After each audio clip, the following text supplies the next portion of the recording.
রাত তখন 2:35। পুরো হাসপাতাল নিস্তব্ধ, শুধু মর্গের করিডোরে আলোটা তখনও জ্বলছিল। আর সেখানে থেকেই আমি প্রথম শব্দটা শুনি।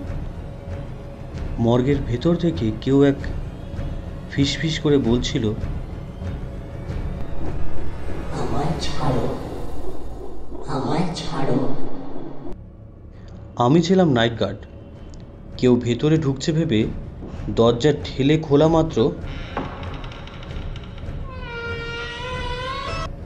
সাদা কাপড়ের লাশগুলো একটার পর একটা টেবিলে পড়েছিল, কিন্তু একটা লাশ ধীরে ধীরে বসে উঠল।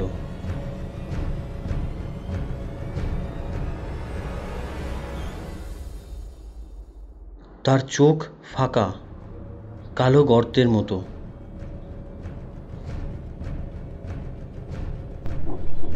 ওরা মরে ফিরে এসেছে, কিন্তু মানুষ হয়ে নয়।